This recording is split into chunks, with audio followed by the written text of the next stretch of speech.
Before we get into tonight's story, let's see how the folklore behind the Appalachian Mothman got started. The legend of the Mothman is deeply rooted in American folklore, primarily centered around Point Pleasant, West Virginia. The creature is typically described as a large winged humanoid entity with glowing red eyes. The story truly began in the autumn of 1966.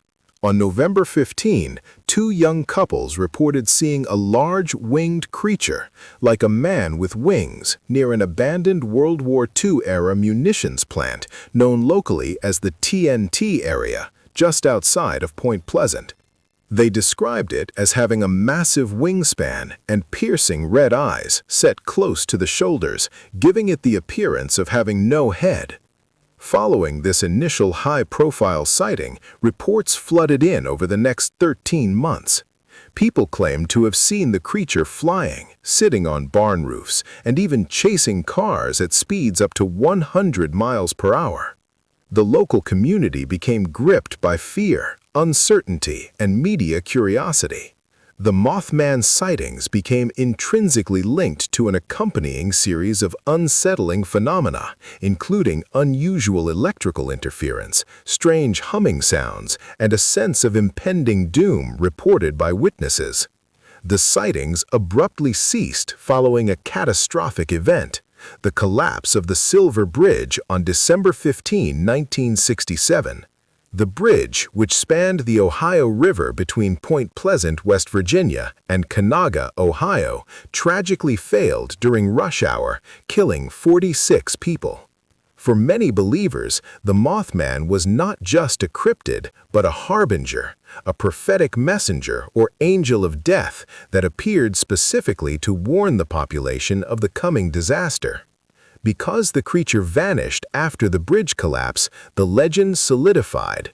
The Mothman was inextricably tied to tragedy and doom in the Ohio River Valley. While skeptics offer explanations ranging from misidentified large birds, like the sandhill crane or a large owl, to mass hysteria, the Mothman remains a terrifying and enduring symbol in Appalachian mythology. Here is Mark's account of his encounter with this legendary creature. The Appalachian cold of December 2018 felt less like weather and more like a physical force. It wasn't just freezing, it was scouring, stripping the moisture from your lips and the warmth from your bones the second you stepped away from the wood stove. My old friend Todd and I were miles deep into the Monongahela National Forest, chasing white-tailed deer. The ground was patchy with frost and a light, crusty snow that crunched just loud enough to feel like a betrayal with every step. Todd was ahead of me, a dark, bulky silhouette against the pale, low winter light filtering through the skeletal canopy of oak and maple. He was a man of routines, and our annual hunting trip was a sacred ritual. Wake before the sun, coffee strong enough to dissolve steel, a quiet drive to the trailhead, and then silence. Just the woods, the rifle, and the cold. He was carrying his grandfather's Winchester, and I had my trusty bolt-action .30-06, both of us bundled in thick, silent wool and blaze orange. "Mark, you hear that?" Todd murmured, stopping dead beneath a hemlock, his breath clouding the air. I stopped too, listening hard. The woods were always loud with absence. The quiet isn't a lack of sound, it's a specific, dense acoustic that absorbs noise. Today, though, the quiet was different. It was an oppressive silence. No chickadees were chattering, no distant rumble of a logging truck, and no scuttling in the leaf litter. Nothing. "No, Todd, what is it?" I whispered back. "That's the thing," he replied, turning his head slowly, his eyes scanning the dense rhododendron thickets that clung to the slopes like dark green shrouds. Nothing. Too quiet. Even the winds died down. He was right. Even the faint, steady drumming of my own heart felt deafeningly loud. We pushed on, crossing a small frozen creek. The ice groaned under our weight, a momentary terrifying sound that shattered the stillness before the dense quiet rushed back in, thicker than before. It was around 11:30 a.m. when we found the sign. We were moving along a slight ridge, heading toward a natural hollow we knew deer used for bedding. Todd stopped again, his boots sliding slightly on a patch of slick moss. He didn't say anything this time, he just pointed with the barrel of his rifle. It was a deer trail, but something had intersected it, and not a deer. About 10 feet up the trunk of a mature white pine, the bark was raked clean, almost shredded. The marks weren't deep, not like a bear claw, but wide, spanning maybe 8 or 9 inches across, and they were perfectly vertical, running parallel up the tree. The height was wrong too. No terrestrial animal we knew of could make a mark like that without climbing the whole tree. "Vandals?" I suggested, pulling my knit cap down tighter. The suggestion felt stupid the moment it left my mouth. Who hikes 4 miles deep into a restricted hunting area just to scratch a tree? Todd shook his head, his face a grim, pale mask under his orange hat. "Look at the ground, Mark." I followed his gaze. The snow was thin here, but clear enough. There was a disturbance, as something heavy had landed, but without the defined footprint of a boot or a hoof. It looked like a small helicopter had just briefly touched down. "A tree fell nearby and a branch hit here?" I offered, my voice strained. "Look up, Todd," said, his voice flat. He pointed directly above the landing spot. The branches of the pine were snapped clean off, not broken by wind, but sheared off right at the trunk, leaving jagged white wounds. And they were too high up for us to see clearly, lost in the shadows, but we could make out the sharp, fresh breaks. An irrational, cold dread began to coil in my stomach. I knew the story. Growing up here, you heard it whispered in campgrounds and over diner coffee. The Mothman. It was a joke, a fun piece of local spook lore, something to scare tourists with. Now, the joke didn't feel funny. We walked faster, our hunting ambition replaced by a desperate, unspoken need to get back to the truck. The atmosphere had become charged, heavy and metallic, like the air right before a severe thunderstorm, only without the sound. Todd stumbled. He didn't fall, but he caught himself hard against an oak, dropping his rifle. It hit the ground with a soft thud that reverberated through the unnatural silence. "Mark, did you feel that?" Todd asked, terrified, not just scared. "Feel what? The cold?" "No, the vibration, like a subsonic engine right through my chest. And look!" Todd was pointing wildly towards a small stand of densely packed dead trees, a tangle of silver-gray trunks about 50 yards off our left flank. I squinted. It was dark back in the thicket, but something was reflecting the minimal sunlight. Not white, not silver, but a deep, malevolent, pulsing red. 2 spots of it, suspended about 6 feet off the ground, perfectly still and separated by what looked like the width of a man's chest. They didn't flicker, they just burned with an internal, terrifying light. My breath was locked in my lungs. My mouth went dry, tasting of iron. This was not an animal. This was wrong. This was folklore made real and malignant. The size of the thing holding those eyes was enormous. They looked like oversized headlamps from a 1950s car, glowing ruby red through the trees. Todd snatched up his rifle, fumbling with the safety. "It's watching us," he managed to choke out, his voice hoarse. "The eyes, they haven't moved." "Don't shoot it, Todd. Just back away, slow," I whispered, realizing the absolute futility of my hunting rifle against whatever massive thing was staring us down. A .30-06 bullet would probably just make it angry. We began to retreat, moving sideways and backward, keeping our eyes locked on those twin red hell lights. Every muscle in my body was screaming to bolt, to abandon the gear and run blindly, but some primal instinct told me that movement would trigger whatever lay hidden in the thicket. And then the sound began. It wasn't a roar or a growl or a hoot. It was a sound like a massive, high-pressure industrial turbine spinning up, a deep, resonant, high-pitched whirring that vibrated the very air around us. The sound grew rapidly, building in intensity from a hum to a deafening, oscillating, metallic scream.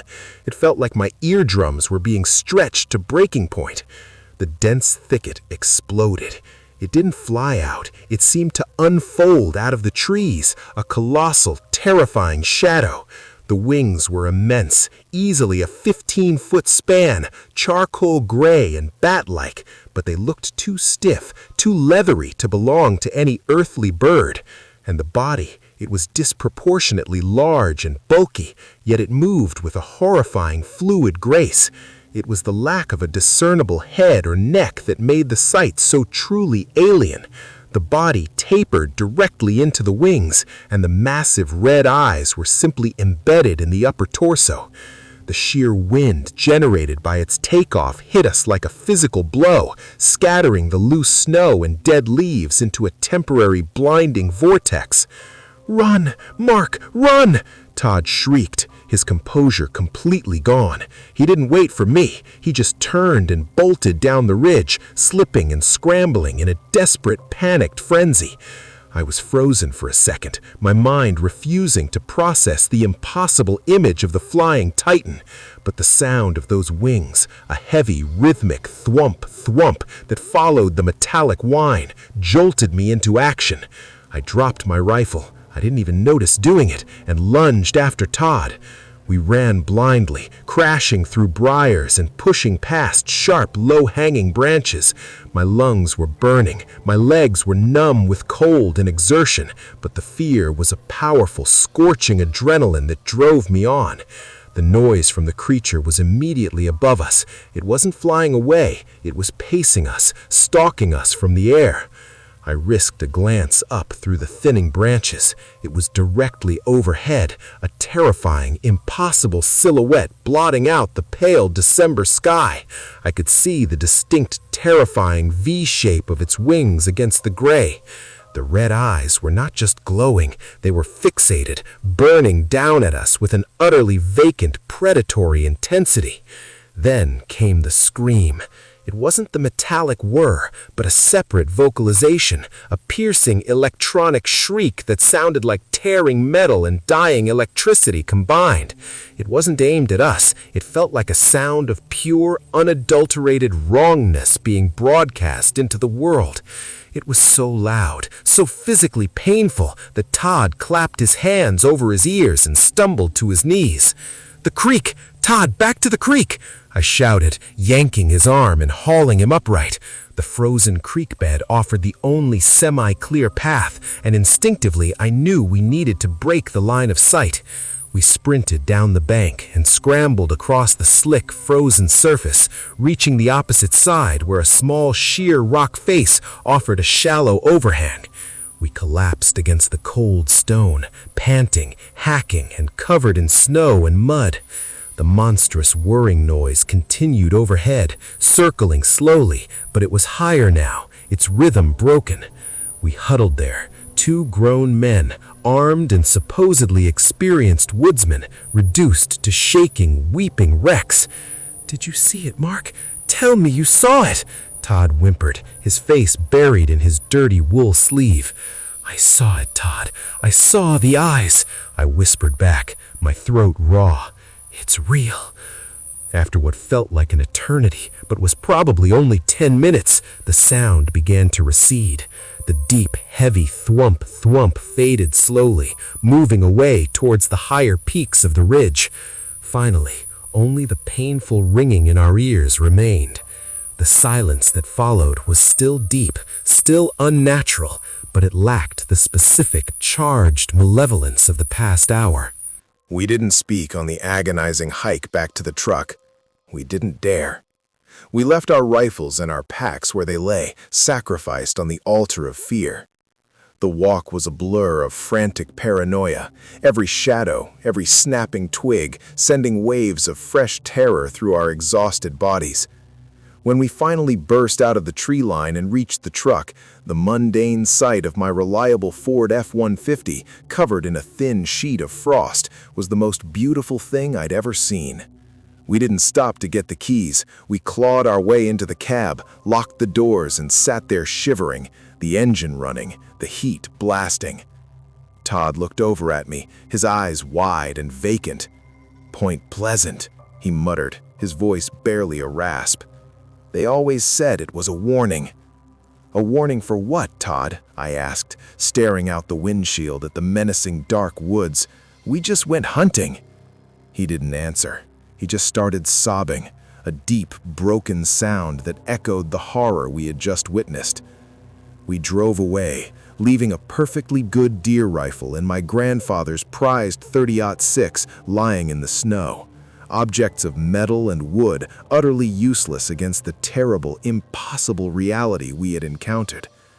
That was the last time Todd and I went hunting. The winter of 2018 is branded in my memory, not by cold or quiet, but by the smell of ozone and the paralyzing, eternal burn of those two red eyes. We never reported what we saw. Who would believe us? We just knew deep in our bones that we had brushed against something ancient, something dark, and that the Mothman wasn't just folklore. It was the thing that waited in the deepest, coldest quiet of the Appalachian woods, and it had warned us of nothing, except perhaps the existence of pure, winged terror itself. The woods, once a sanctuary, are now only a source of cold, paralyzing dread. I haven't slept properly since.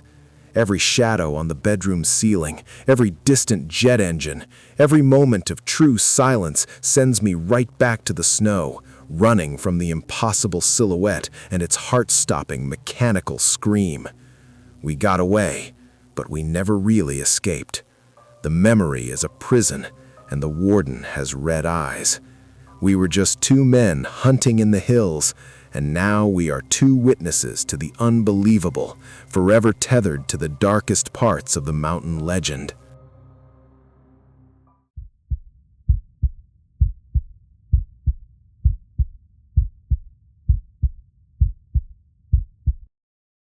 The Appalachian Wood Booger and how it all got started.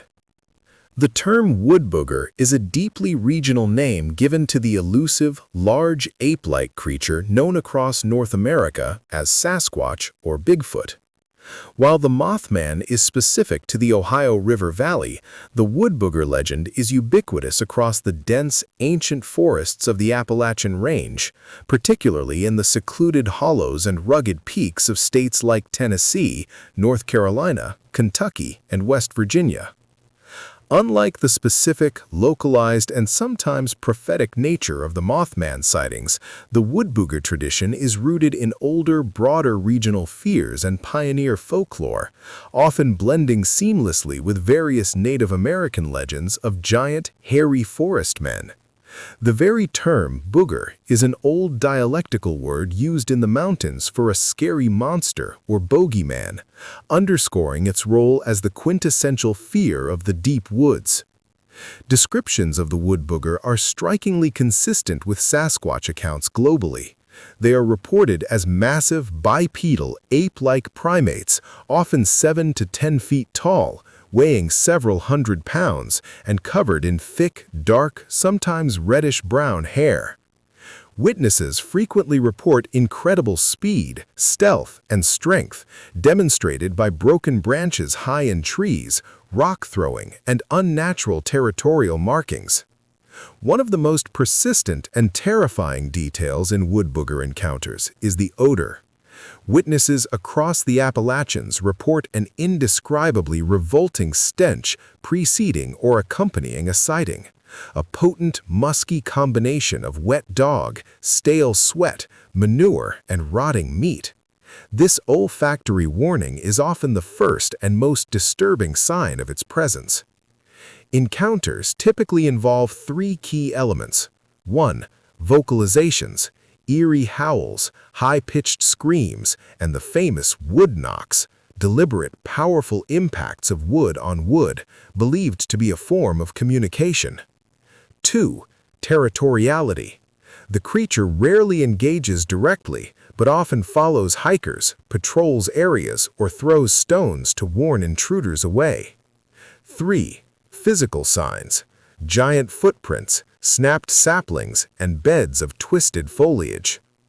To the people of the mountains, the Wood Booger is not just a monster, it is the embodiment of the untamed wilderness, a shadowy, powerful sentinel that remains hidden, watching silently from the deepest green tunnels of the ancient Appalachian chain. The Chestnut Ridge Incident. Fall 2010, Chris and Emily's Wood Booger sighting. The air in the Nantahala National Forest in late October 2010 was a masterpiece of autumn. Emily and I had driven 4 hours south from Boone, eager to spend a long weekend hiking and camping. We were young, in love, and convinced that a couple of seasoned people like us had nothing to fear from a few days in the woods. The fall colors were at their peak. The maples blazing crimson, the oaks a deep russet, and the yellow poplars showering the trail with gold. It was beautiful, tranquil, and deceiving. We set up camp by a fork in a small, nameless creek, far enough off the main trail that we didn't expect to see another soul. Our second day was dedicated to a difficult loop hike up Chestnut Ridge, a rarely used path that promised stunning views. Around noon, we stopped for lunch on a granite outcropping. The sun was warm on our faces. The only sounds were the burble of the distant creek and the gentle rustle of falling leaves. I remember thinking it was the most peaceful moment of my life. And then, the smell hit us. It wasn't subtle. It was a dense, immediate wave of absolute biological filth. Emily wrinkled her nose and slapped her hand over her mouth. "Oh God, Chris, what is that? Did something crawl up here to die?" I took a deep breath, instantly regretting it. It was like nothing I'd ever smelled. It wasn't just decay, though that was part of it. It was overwhelmingly musky, a horrific mix of industrial sewage, rancid gym socks, and some animals' concentrated fear. It burned my nostrils and tasted metallic on my tongue. "It's not just a carcass," I muttered, scanning the trees below us. The smell was so thick it felt heavy, hanging motionless in the air. It's something animal, but massive, like a hog farm blended with a wet dog that hasn't bathed in a year. The smell lingered for a good 5 minutes before slowly, grudgingly dissipating, leaving behind a faint, sickening, sweet aftertaste. We packed up quickly, deciding the beautiful view wasn't worth the biological hazard. We continued down the ridge, trying to complete the loop faster than planned. That's when the silence began. The woods had been full of the normal autumn soundtrack: squirrels burying nuts, jays squawking, and the pervasive drone of insects. Now, nothing. The silence was absolute, the kind of stillness that makes your ears hurt. I could hear Emily's hiking pole click against the dirt, and the sound felt abrasive, defiant. "I don't like this," Emily whispered, hugging her arms tight despite the mild temperature. "The birds are gone." "Me neither," I admitted, my hand drifting to the knife sheath on my belt. It was ridiculous, a flimsy pocket knife against whatever unseen presence had silenced an entire mountainside, but the gesture was comforting. We hadn't gone 20 more yards when the sound ripped through the quiet. Whump! It was a single, deafening blow. Not the sound of a falling tree or a gunshot. It was a powerful, solid impact, like a sledgehammer hitting a concrete column. It came from the dense, rocky hollow to our right, maybe 80 yards away.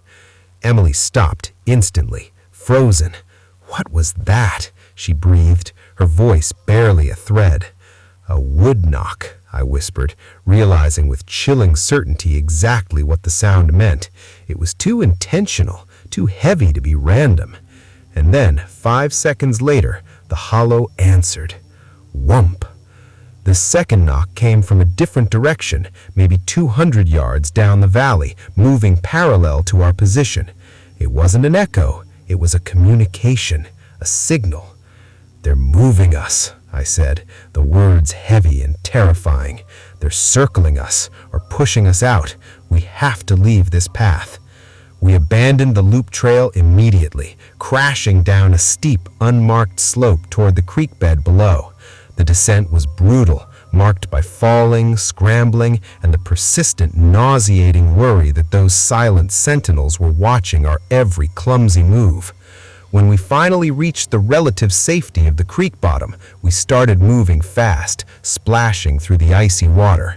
We were out of the dense forest floor, exposed, but at least we could see 50 feet in either direction. That's when we found the track. The creek had carved a shallow bank, and the mud here was soft and silty. Right next to a thick patch of ferns, there it was, a footprint. It was 18 inches long, impossibly wide across the toes, and deeply sunk fully into the mud, showing the immense weight that had created it. There was no arch. It was flat and terrifyingly human-like, yet massive. Emily stared at it, tears welling up in her eyes. "It's real," she choked out. The sight of the footprint shattered the last vestiges of our denial. This wasn't folklore, it was biology. It was something massive, something that was in the exact spot we were now occupying only minutes earlier. I grabbed Emily's hand. "We're not stopping. We follow the creek out. We don't stop until we hit the road." We pushed on, the sound of the freezing creek masking our frantic footsteps. But the silence in the woods above us was our constant companion. The atmosphere grew thick and heavy again, metallic and charged, just like when the smell first hit. We were rounding a bend, heading towards a cluster of thick, old-growth rhododendrons, the plant known locally as laurel hells for their impenetrable density, when the woods erupted. It wasn't a sound of knocking, but of immense, angry movement. Heavy, wet footsteps cracked through the underbrush just on the other side of the rhododendron patch, maybe 30 feet away. The steps were clearly bipedal, heavy and covering ground fast. Whatever it was massive and furious, snapping 4-inch saplings like twigs. We froze. We didn't dare move, didn't dare breathe. The air was now thick with that abominable stench, so potent I gagged involuntarily. And then I saw it. It was only a fraction of a second. The creature paused in its charge, standing just beyond the laurel hell between two massive rhododendron trunks. It stood at least 8 feet tall, a solid wall of dark, wet, matted brown hair. It had a conical head and no discernible neck. Its shoulders were incredibly wide and slumped, and the long, massive arms looked thick as oak stumps. I couldn't make out facial features, only a terrifying, dark silhouette against the dappled light. Before I could even register the full horror, the creature threw its head back and released the sound. It was not a roar. It was the most primal, terrifying sound I have ever heard. A deep, booming, utterly inhuman scream that shook the air and the ground. It was a high-frequency, vibrating yell that felt like it originated from the center of the earth, tearing through the quiet with a violence that made my vision swim. It was pure, unfiltered rage and dominance, a sound designed to terrify and incapacitate. Emily screamed, a thin, panicked sound that was immediately swallowed by the creature's massive bellow. We didn't run. We clawed our way back up the creek bank, adrenaline pushing us faster than we thought possible. I remember only snapshots, the cold spray of water, the sight of Emily falling and scrambling back up, the sound of that monstrous scream fading, only to be replaced by the heavy thud, thud, thud of its footsteps following us through the parallel woods. We sprinted for a mile, maybe more, until the sound of the chasing footsteps finally faded. We burst onto the gravel Forest Service road, crying and gasping, our clothes torn and our hands bleeding. We didn't care. We had reached civilization. We never stopped running until we hit the car. We threw our packs into the trunk and drove, fast and silent, the whole way back to Boone, only stopping when we reached the blinding, comforting lights of a gas station parking lot.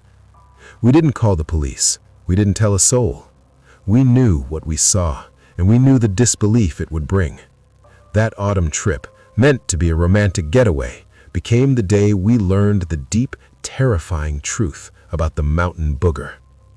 10 years later, I still cannot stand the smell of damp earth and musk without my heart hammering in my chest. And whenever the wind blows just right, carrying the sound of a distant low groan through the night, I wake up in a cold sweat, paralyzed by the memory of those dark, immense shoulders and that world-stopping primal scream. The Wood Booger is real, and the ancient forests of the Appalachians are its territory. We were simply intruders, and it made sure we never forgot it.